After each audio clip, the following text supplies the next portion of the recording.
Good morning, students.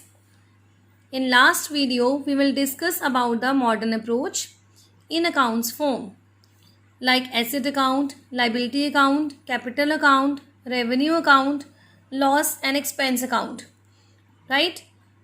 It is just like as account. जैसे हमने modern approach की थी, मॉडर्न अप्रोच में हमने क्या किया था, ये देखिए आपने मॉडर्न अप्रोच जो की थी उसके अंदर आपने ये किया था कि एसिड जो होते हैं इंक्रीज हो रहा है और एसिड क्या हो रहा है डिक्रीज. अगर एसिड इंक्रीज होगा इट विल बी डेप्टेड और acid decrease it will be credited. Same thing we will follow. Acid increase we will debit और acid decrease we will credit. You will write like debit DR and credit like CR. Right? So we'll start the practical with the asset account. The first practical is open a T-shape account for furniture. सबसे पहले मुझे कौन सा account open करना है? Furniture account. तो furniture क्या है? मेरा एसिड है. ठीक है, तो मुझे इसका रूल पता है कि इंक्रीज होगा तो इस साइड, डिक्रीज होगा तो इस side. You will right particular amount. Right. First point है आपने क्या परचेज किया है? फर्नीचर परचेज किया है. फर्नीचर कितने का है हमारे पास? 50,000 का. अब आपने सिर्फ फर्नीचर का पॉइंट ऑफ व्यू से सोचना है कि अगर आपने फर्नीचर परचेज किया है तो उससे आपका फर्नीचर क्या हो जाएगा? Increase. You just have to think according to the furniture point of view. Right. तो फर्नीचर इंक्रीज हो रहा है. देखिए फर्नीचर परचेज करने पे इंक्रीज होगा तो you will write here furniture. यहाँ पे हम लिखेंगे टू कैश. ठीक है, आपने कितना लिया है? 50,000 का, क्योंकि परचेज करने पे आपका कैश जाएगा तो you will write here cash. ठीक है, और यहाँ पे टू वर्ड होता है, यहाँ पे वर्ड होता है बाय. अभी समझाने के लिए आपको टू और बाय लिख रही हूँ, अदरवाइज इस क्वेश्चन के अंदर टू और बाय का कोई भी रोल नहीं है. But in every account you will write in this side to और इन दिस साइड बाय. इसमें अगर आप नहीं भी लिखोगे तब भी ये करेक्ट ही होगा, बट अगर हमने स्टार्ट ही करना है तो हम बिगनिंग से ही ऐसा करेंगे स्टार्ट. फर्नीचर सोल्ड किया है. सोल्ड करने से फर्नीचर क्या हो जाएगा? डिक्रीज.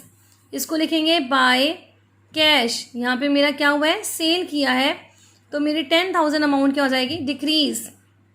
आपको मैंने बोल दिया कि आपकी डेबिट साइड होती है या आपकी क्रेडिट साइड होती है. आपने अगेन फर्नीचर परचेज किया है. फर्नीचर परचेज करने पे फर्नीचर क्या हो जाएगा? इंक्रीज. तो you will write here to cash. फर्नीचर कितने का आपके पास? 15,000 का.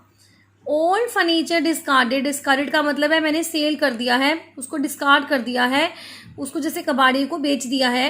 तो बेचने पे भी मुझे क्या आने वाला है? कैश. तो यहाँ पे भी लिखेंगे हम बाय कैश डिस्कार्डेड फर्नीचर, कि हमने डिस्कार्ड कर दिया है फर्नीचर को, हाइफन डाल के लिख दिया मैंने 5,000 का. ठीक है, डिस्कार्ड करने पे फर्नीचर डिक्रीज हो जाएगा. आपने जो भी सोचना है फर्नीचर के पॉइंट ऑफ व्यू से सोचना है. सेकेंड है आपने डेप्रिसिएशन लगाई है किसके ऊपर? फर्नीचर के ऊपर. अगर डेप्रिसिएशन लगी है फर्नीचर के ऊपर तो फर्नीचर की वैल्यू क्या हो गई? Reduce, decrease. तो यहाँ पे आप लिखेंगे बाय डेप्रिसिएशन. ठीक है, by depreciation 3,000. Now what you have to do, आपने इसका टोटल किया. इसका टोटल करने पे ये देखिए आ रहा है 65,000 आ रहा है. ठीक है, आपको एनालिसिस करना है कि इसका टोटल 65 तो बनेगा नहीं, ऑब्वियसली कम ही बन रहा है. कितना बन रहा है? 10 + 5 15, 15 + 3 18. तो ये कहीं 18 बन रहा है. इसको रफली लिखेंगे आप, रफली. फिर आपने 65,000 में से 18,000 को लेस करना है रफ में. ठीक है, 65,000 में से आपने 18,000 को लेस किया, आपके पास आया 47,000. ठीक है, इसको आप लिखोगे बाय. ठीक है, यहाँ लिखोगे बैलेंस, बाय बैलेंस, और इसको लिखोगे CD. CD का मतलब होता है कैरी डाउन. मैं अभी बता रही हूँ कि इन चीज़ों में अभी मैं सिखा रही हूँ, ये लेजर नहीं है बट इसको मैं लेजर की तरह ही सिखा रही हूँ. आपको अभी इस चीज़ में लिखने की जरूरत चाहे नहीं भी है, इसके नंबर नहीं कट होंगे अगर आप बैलेंस भी लिखोगे. फिलहाल अगर आप 2 नहीं डालोगे नंबर कट नहीं होंगे, अगर बाय नहीं डालोगे नंबर कट नहीं होंगे, क्योंकि यहाँ पे हम रूल्स सीख रहे हैं टी शेप के अंदर. ठीक है, टी शेप अकाउंट सीख रहे हैं हम. तो यहाँ पे आपके पास कितना आ जाएगा? 47,000. ये बैलेंस आ जाएगा आपके पास. 65,000 जो टोटल इसके बराबर करना है हमने, मीन्स जो हायर है हमने उसके इक्वल करना होता है. मीन्स 50 + 15 50,000 + 15,000 65,000. तो इसमें अगर 65 नहीं हो रहा तो कितना कम हो रहा है? जितना कम हो रहा है वो हमने बैलेंसिंग फिगर निकाल देनी है यहाँ पे.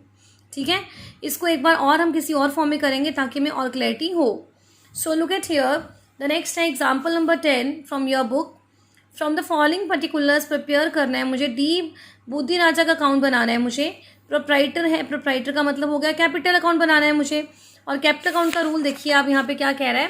कैपिटल अकाउंट का रूल है हमारे पास कि डिक्रीज इस साइड आता है और इंक्रीज इस साइड आता है, तो we will follow that very rule. तो हमने डिक्रीज इस साइड लिख दिया और इंक्रीज मैंने इस साइड लिख दिया, राइट। तो फर्स्ट स्टार्ट, द फर्स्ट लिखा हुआ है द कैपिटल इंट्रोड्यूस।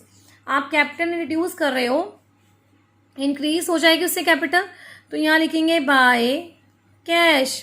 कितना कैश लेके आया हमारे पास? 30,000। ठीक है, मैं बार बार बोल रही हूँ यहाँ पे बाय टू लिखने की जरूरत नहीं है, डेबिट क्रेडिट लिखने की जरूरत नहीं है, बट अगर हम फर्स्ट डे से सीख रहे हैं तो इट इज़ बेटर कि हम साथ साथ लिखते जाएं। ठीक है, इसके नंबर कट नहीं होंगे क्योंकि ये लेजर नहीं है। ड्राइंग्स मेड बाय हिम, आपने पैसा निकाल लिया है, पैसा निकालना है तो डिक्रीज हो जाएगा, तो इसको लिखेंगे टू ड्राइंग, राइट। आपने पैसा निकाल लिया, कितना निकाला है? 6500। अगेन आप फर्दर कैपिटल लेके आए हो बिजनेस में, तो कैपिटल आई है तो पैसा इंक्रीज हो जाएगा, इसको लिखोगे बाय कैश। कितना लेके आए हो? 22,000। प्रॉफिट हुआ है, प्रॉफिट आने से पैसा इंक्रीज हो जाएगा, तो इसको लिखेंगे बाय प्रॉफिट। ठीक है, आपने कितना लेके आए हो? 7,000। अब एक बार फिर से देखो आप कैसे करना है। आपने इन तीनों को प्लस करना है, इन तीनों को प्लस करके आपके पास जो अमाउंट आएगी, means you have two plus 30,000 plus 22,000 plus 7,000, it's 7,500। मैंने यहाँ पे 7,500 लिखना था, 7,500। इन तीनों को प्लस करके मेरे पास आ रहा है 59,500, राइट। तो आपका जो यहाँ बैलेंस है, ये ऑब्वियसली अमाउंट बहुत कम लग रही है, तो यहाँ पे आपके पास 59,500 मुझे करना है। इसको करने के लिए मैं 59,500 में से क्या करूँगी? 65 को लेस कर देंगे, तो यहाँ पे आ जाएगा 53,000। ठीक है, आपने रफ वर्क कर लिया, इसको लिखेंगे टू बैलेंस। ठीक है, कैरी डाउन। कितना आया? 53,000। ये बैलेंस आपके पास आ गया 53,000। तो इट डज नॉट मीन्स कि बैलेंस हमेशा इस साइड ही आएगा। देखो इस क्वेश्चन में बैलेंस आपका इस साइड आया है, तो इट हार्डली मैटर कि जिस साइड हैवी होगी उसके, जो साइड हैवी है, जैसे ये साइड हैवी थी इस केस में तो बैलेंस इधर आया। इस केस के अंदर बैलेंस ये, यहाँ पे ये साइड हैवी थी तो बैलेंस हमारा इस साइड आया है। ठीक है, तो ये क्वेश्चन आप प्रैक्टिस करेंगे। Thank you.